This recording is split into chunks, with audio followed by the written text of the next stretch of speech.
dad was a police officer for 25 years with West Mercia Police. Then he retired, but he was quite young when he retired. So he then joined the Ministry of Defence Police, and he worked with the SAS for another 25 years. And then he retired. And he was a lovely, generous man, family man. He was very kind. He loved to sing. Sang with the police choir from 1957. No, actually, 1955. I think was the year I was born.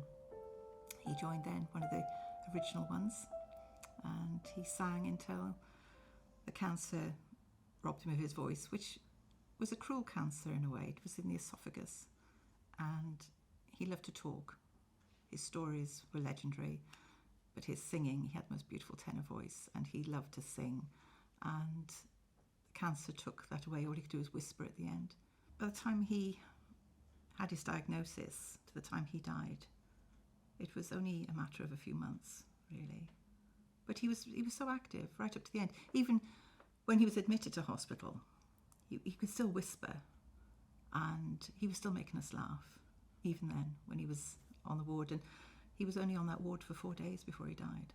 He obviously made some plans when he knew that he was dying. Told none of us about it. Just went ahead and planned it all. And after he died, we discovered an envelope. My sister found the envelope, and it said to be opened after my death. And in there was everything, absolutely everything.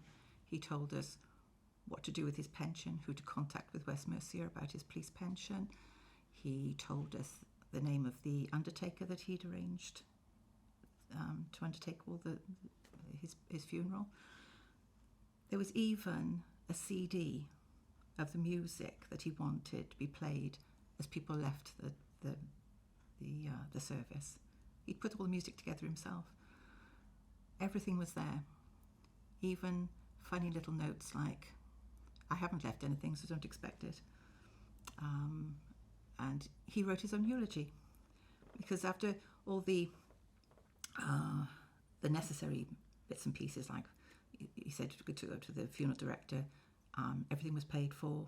We didn't have to do anything. He chose the hymns he wanted. And right at the end, there were 3 pages of his life story.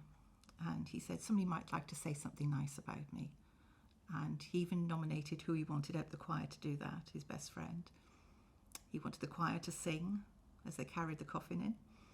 And it was all there, his life story. And there were things in there that we hadn't even known about, like how he'd wanted to join the Swansea Police, but there wasn't a vacancy, so he joined the Hereford. And he said, had he joined the Swansea, he'd never met my mum, and we wouldn't be sat here having this conversation. So there were so many lovely things. It was Dad right to the end.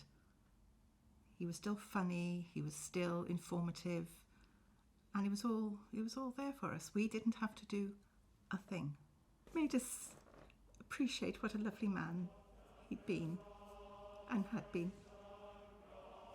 Even after he died, he was still looking after us, making sure we didn't have to have the horrible choice of picking which coffin and what hymns would you like? Oh, I don't know. What hymns would you like? And we didn't have to do any of that. It was all there. It was kindness. It was lovely. A lovely, lovely last gift. If you've got the time, I appreciate not everybody has the time to do it. But if you do have the time, it wouldn't take very long. You could just sit down, write your wishes out, what you want to be done, and put it in an envelope and forget about it. And then they'll find it at the right time. It is a kindness. And if you can help your family through the worst time, then I would recommend doing it. A lot of people don't want to talk about end of life and what happens afterwards. But let's face it, nobody's going to escape it. We're all going to face it one day. And I think to talk over things with your family about what you want, what your final wishes are, is a kindness to them. It's peace of mind for you. It doesn't take long, and it's done.